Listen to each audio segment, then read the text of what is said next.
study abroad, city hall, stuffed animals, and more, here on All Things Maroon. From the Combs Studio here at Eastern Kentucky University, this is All Things Maroon.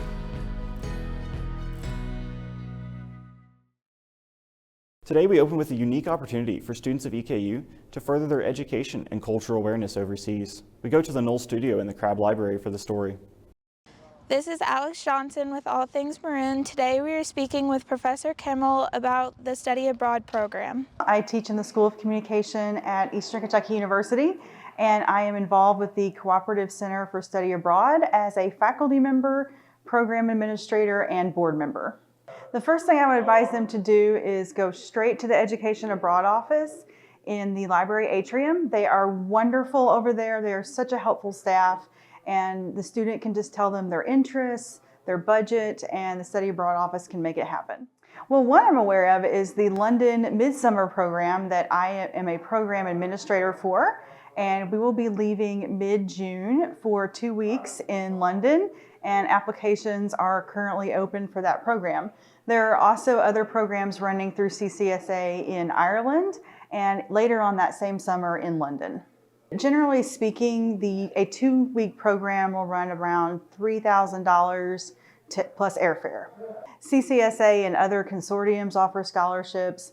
The Education Abroad office here at Eastern is committed to giving every student who wants to study abroad some financial support. The thing about study abroad is that you are not learning in a classroom, you are learning in the location that you visit. So the actual classroom takes place on the streets. We are also speaking with Medela Bayer, who recently did study abroad. It was a really good experience because basically my class was basically a travel journalism class, which was really cool, and it'll count for like an upper division BM credit. Educationally, I gained a lot of travel journalism experience, but then also just being out of the country and seeing different cultures gave me that like worldly cultural experience. And so I would recommend it to anyone who wants to travel and wants some like help planning it, and also if you want to get credit. Like, I would recommend it 100%, and just getting out of the country while you're young and a student and able to is like a great experience. I would recommend it to anybody. This has been Alex Johnson with All Things Maroon. Back to you, Caleb. Students celebrate diversity and inclusion through art and design on EKU's campus. We take you to an exhibit curated by Josh Porter. SIEGE, the Center for Inclusive Excellence and Global Engagement at Eastern Kentucky University, located in Powell 013, works to support and celebrate students while giving them the tools to develop life skills and knowledge. In October 2023, SIEGE had the opportunity to partner with Faulkner Morgan Archives Assistant Executive Director Josh Porter, who curated the art exhibit Here, Black, Femme, and Queer. The exhibit is currently on display at SIEGE through the end of March. Porter expressed in a virtual interview that the main goal of the exhibit is to highlight not only the performances of local Black, femme, and queer people, but to feature these individuals simply living their lives. This exhibit really is looking to highlight the lives and legacies of Black, femme, queer people from Lexington. And this is done really through photography and looking through documentation of drag performances, but also just these people living their lives. This idea of reminding people that queerness has been here forever, especially looking at Black queerness and how important these individuals were to their community, and sort of the centrality of them in queer movements, even though they aren't often recognized as such, highlighting the lasting legacies of these individuals and really highlighting how important these Black individuals were to the queer community at their time. The Here, Black, Femme, Queer exhibit is currently on display at SIEGE Room 013 until March 31st. Fine art has always been a focus of EKU, and in that spirit, we'd like to introduce Percy Jackson and the Lightning Thief, presented by the EKU Musical Theater. We're here at the Campbell Building to take a closer look behind the scenes of the upcoming EKU Musical Theater production. My name is Matthew Johnson. I'm an associate professor of music at EKU, as well as the director of the Appalachian Shakespeare Center and the director of EKU Musical Theater. Percy Jackson is very kind of rock, emo, hard on your sleeve, vaguely industrial. Maybe my dad was a screw-up too, his best laid plans always falling through. I am playing Poseidon and chorus and ensemble. I am Percy Jackson. with this role, I've never played someone enclosed. I've always been a rather brash and brazen character. So playing this was drastically different than that. I had to enclose myself a little more. I find it admirable the ways he deals with different things that would set him back, such as ADHD and dyslexia, which end up just being quirks of his godhood. And having struggled with things similar to that, it's very close to my heart to having to play a character like that. And it means a lot to me to be able to do that. Well, it's hard to relate to like the god of the god of sea, but I do like how he's just kind of like cool, confident, and he does have good morals. He really cares for Sally, Percy's mom, and he really does deep down care for Percy. Doesn't always show it in the proper way, but he means well, and you kind of see the evolution of that throughout the show a bit.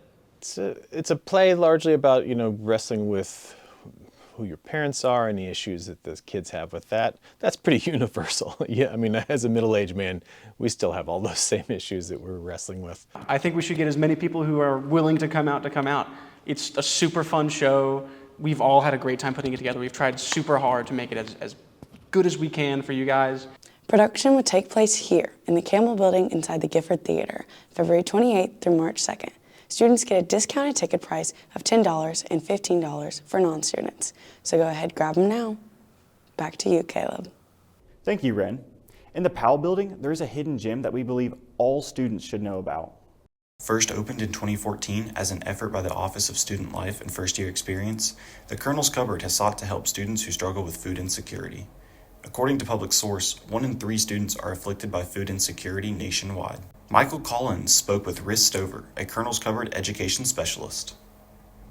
If you're going hungry, if you're stressing out about where your next meal is going to come from, you're not going to do good in school. I mean, the AmeriCorps Vista is the day-to-day operations for the Colonel's Cupboard, which is a subset or piece of student life.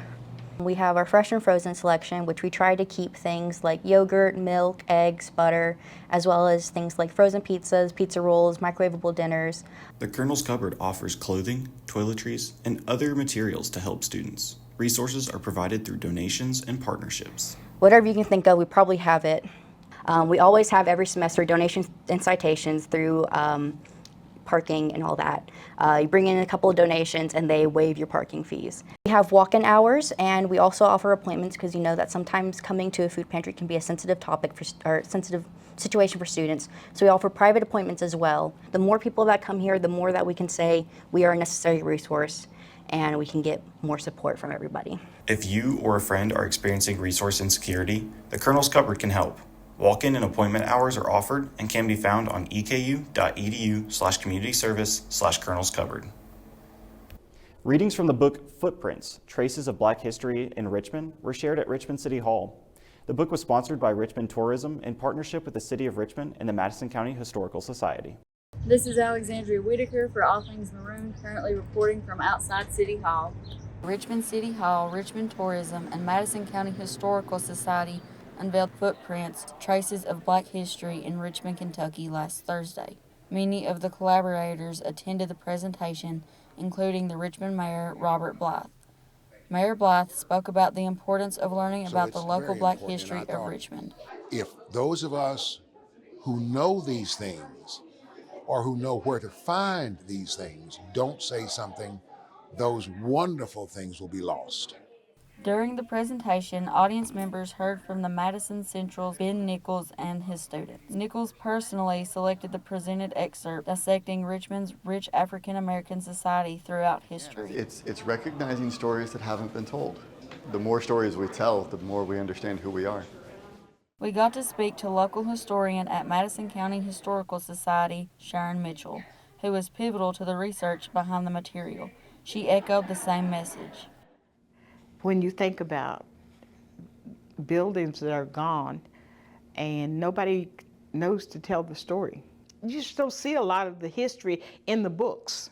Attendees left with new information about the local Black history, explaining the formation of the Richmond community as we know it. It isn't about just African American history. It's our history. This is Alexandria Whitaker with All Things Maroon. Students had the opportunity to participate in stuffed animal making as a part of the Dr. Martin Luther King Jr. Service Series. Caitlin Andrews with the story. I'm Caitlin Andrews from All Things Maroon. Today we're in the Powell building outside room 108 for the Martin Luther King stuffed animal making event. The Martin Luther King stuffed animal making event was the closing event for the MLK series at EKU's Student Life and First Year Experience Engage site. The event occurred on February 7th from 10 a.m. to 1 p.m. in Powell building room 108. The stuffed animal making was a service event to help children in need. So all of the stuffed animals that are made are going to 2 different places. It's going to Hope's Wings, which is kind of like a shelter for children, as well as CASA, which is Core Advocates for children when they're in the system or for whatever reason they may need to go into school courtroom that can be stressful. So this is a way to make some toys so they have something to play with, something to brighten their mood during a tough time. A lot of students showed up to serve the community and participate in the activity. Some students used the opportunity to do community service for their clubs and organizations, like the fraternity Sigma Nu. In my fraternity, we value service, so we have like a running group chat of just different opportunities for some of the guys to get involved. And I woke up this morning and looked in the group chat, heard there was this opportunity, and I thought I'd stop by. Students participating also felt a deep connection to the service opportunity. Where I'm from, I see a lot of poverty and homelessness, so I've done stuff like this before. Back home, I'm up near Cincinnati, so it's just hits close to me, and I know that doing this, it might seem easy, it might seem simple, but it's making a difference. Reporting from All Things Maroon, I'm Caitlin Andrews. Back to Caleb in the studio. Thank you, Caitlin. It's been a busy week here in Richmond. Inclusion, community service, and student engagement. I'm Kayla Wells, and we'll see you next time here on All Things Maroon.